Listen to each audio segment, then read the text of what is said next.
in the incredible economic dynamism of Brownsville.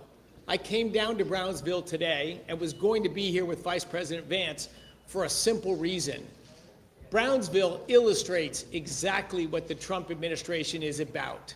And in the simplest terms, I'd say the Trump administration goal is to build big things in America again.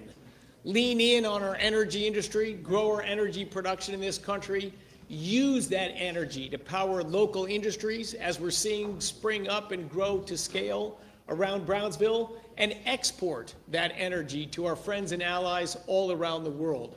We are thrilled to see the range of large projects, the major investments in job creation going around in Brownsville, and that doesn't just happen. It needs to be made to happen. So I thank all the leaders standing behind me at the port, all the business leaders we just met with that believe in investing in large scale in the United States, building jobs in our country, growing our energy production, and having the benefits of that increased production flow through in lower costs to American citizens, lower costs to American businesses, and as businesses grow and hire more workers, that pushes up wages. The Trump administration agenda in brief, higher wages, lower costs. It's that simple. But I'm happy to take questions from everyone here. I also want to thank everyone in the press for coming. You come and investigate and ask questions and report to the American people. It's an essential function. Thank you for doing it. Turn it over to Katie, who's going to run the show.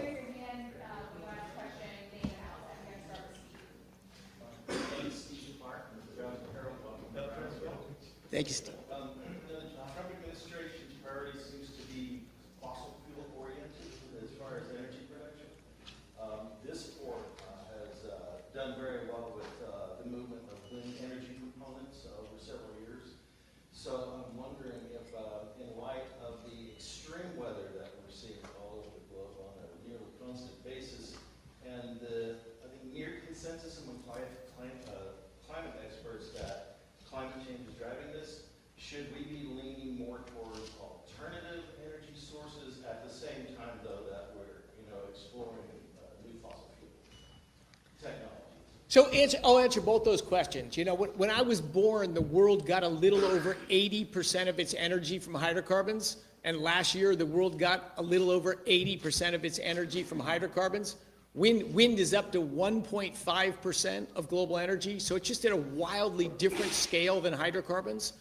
And you mentioned extreme weather. Look, I've been involved in the climate discussion and debate for 25 years, and if you look at the Intergovernmental Panel on Climate Change reports, their summary on extreme weather, there has not been an increase in the frequency or intensity of hurricanes, of tornadoes, of floods, of droughts.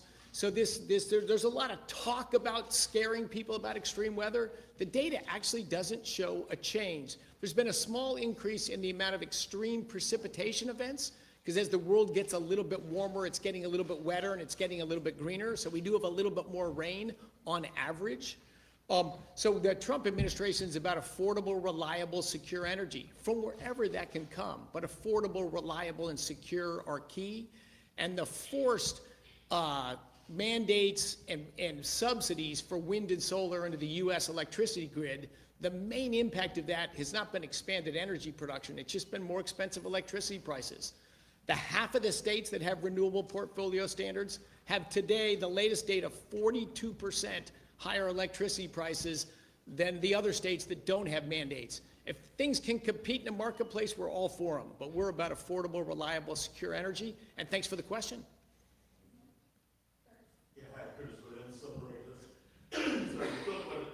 You talk about affordable energy. The president raised concern about Exxon and Chevron and the prices at the pump, and suggested that they cut prices. In a free market society, do you agree with that companies should be made to cut prices? And what should they do in these circumstances? So President Trump, as you've seen in both of his terms, is extremely passionate about driving energy prices down for American consumers. And he's done all sorts of things for that. The previous Biden administration didn't issue permits on federal lands against the law. Trump administration said, we're going to issue permits and fast and expeditiously. He's done everything he can to enable more production in this country. We saw tremendous benefits of that, of the decline in energy prices right after his election and after his inauguration. So he's all about lowering energy prices. But is he a capitalist and does he believe in markets? Absolutely, President Trump believes in markets and he believes in capitalism, but he'll use every tool he has, including the bully pulpit, to try to encourage, cajole, and put pressure on to lower energy prices for Americans. I'm proud of his passion for that. What's your view, though? Do you agree with what he's saying about reducing, well, Chevron and Exxon should be made to reduce prices? What's your I don't think he says made to. He's encouraging companies to produce more and through a competitive marketplace to have prices driven down by that mechanism. He's passionate about reducing energy prices. I share that passion. How much do you plan to send it? I'm sorry, Marta from Telemundo, and my question is, how much do you plan to send it, the federal funds to this area, to Brownsville? And what project? Oh, there was no specific projects or specific funding of projects today, but at the federal government and at the Department of Energy, we do have a lending authorities, we do have grant authority, and we are always looking to support and engage private efforts that are going to expand American energy production and lower prices for consumers. So we support projects all across the country. But unlike the previous administration, the Biden administration, that gave it to politically favored ideas, they never even considered the impact on the cost it would have on energy. In fact, most of the funding they gave drove up the price of energy. Our criterion is pretty simple. If we can partner together with business leaders and investors on private projects that'll deliver lower cost energy, we support a lot of those, certainly including ones in the Brownsville area here. In fact, we had, I think, recently an over $3 billion loan that we've done with local utilities here to upgrade the infrastructure, transmission infrastructure, to lower electricity prices and increase reliability in the area. So I didn't come to talk about more specific projects. Sorry they're not at the tip of my tongue, but Brownsville is a community on the move. More jobs are being created, more manufacturing jobs here, more exports of energy. So I think you'll see increasing federal partnership here with the community in Brownsville. Thank you.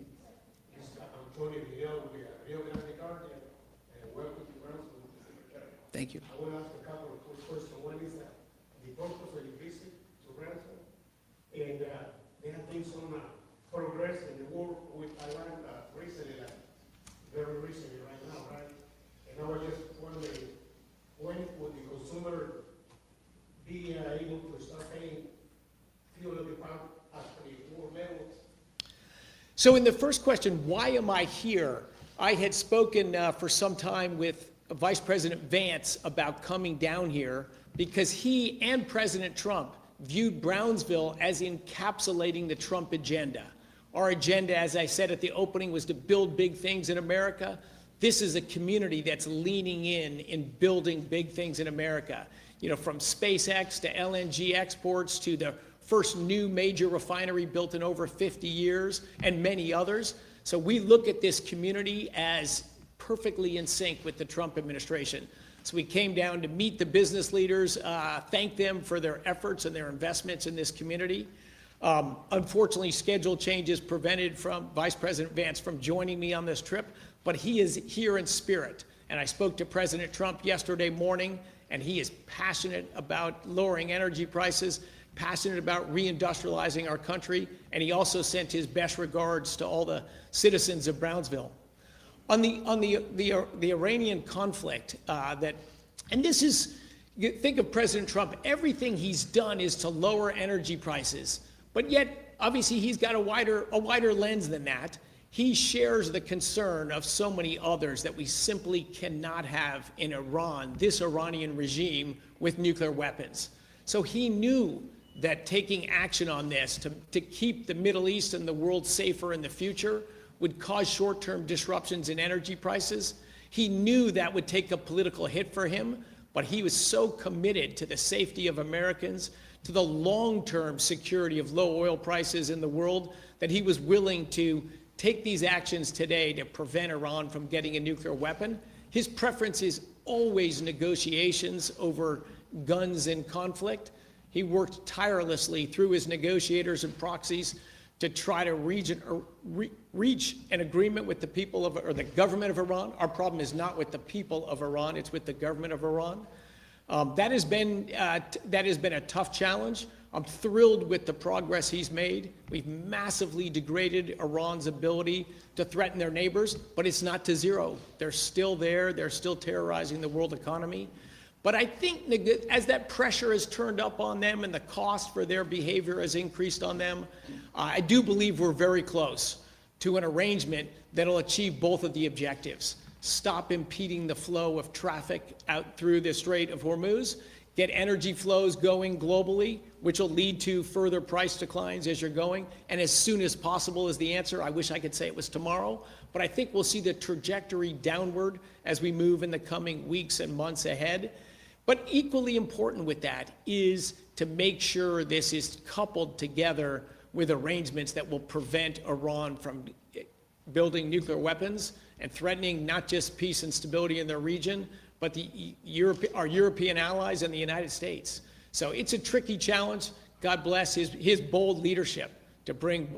And I should say one last thing there. I'm particularly proud that gasoline prices through this conflict in the major oil producing region of the world never saw gasoline prices get nearly as high as they did in the Biden administration without an interruption of energy flows.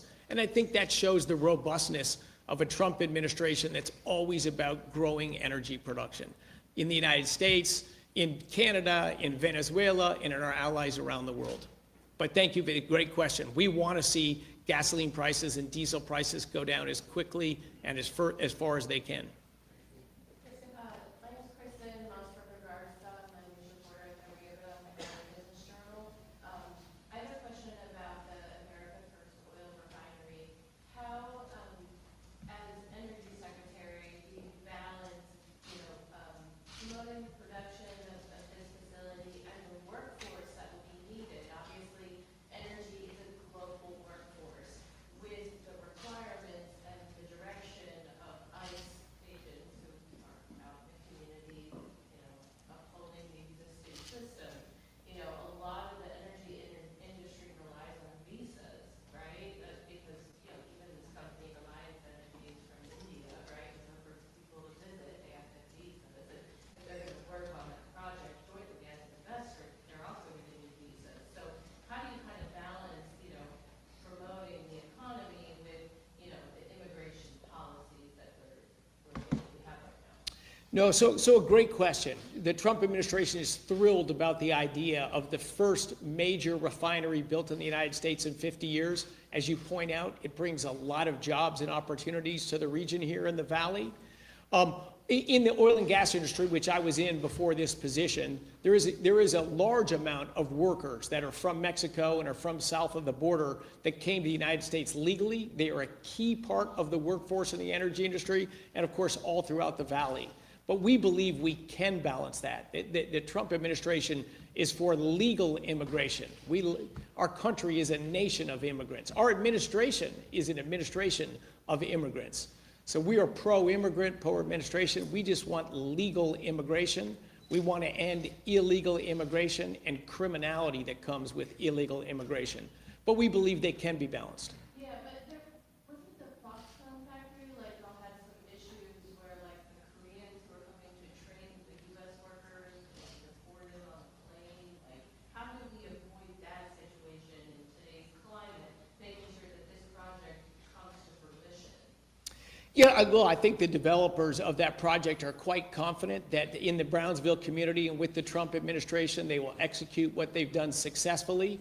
Certainly, this administration inherited enormous challenges with 11, 12, 13 million people illegally coming into the country in the 4 years immediately before this administration took power. We want a safe, prosperous, free America. And for that, you got to have secure borders and you got to have rule of law. But immigrants that came from abroad as part of the American economy, absolutely, 100% in favor of that. Thank you for the question. Last question? Sure. As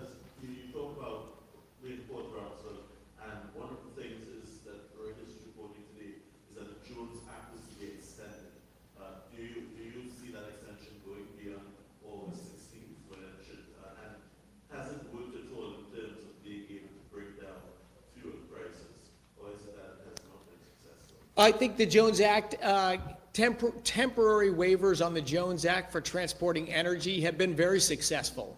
We've had probably about 200 ship voyages that have used that to move energy, particularly out to places like California. California's just terrible energy policies of closing their own refineries and not allowing pipelines to be built. They import a key amount of their gasoline, diesel, and jet fuel from refineries in Asia, that as they got short of crude, they stopped exporting it to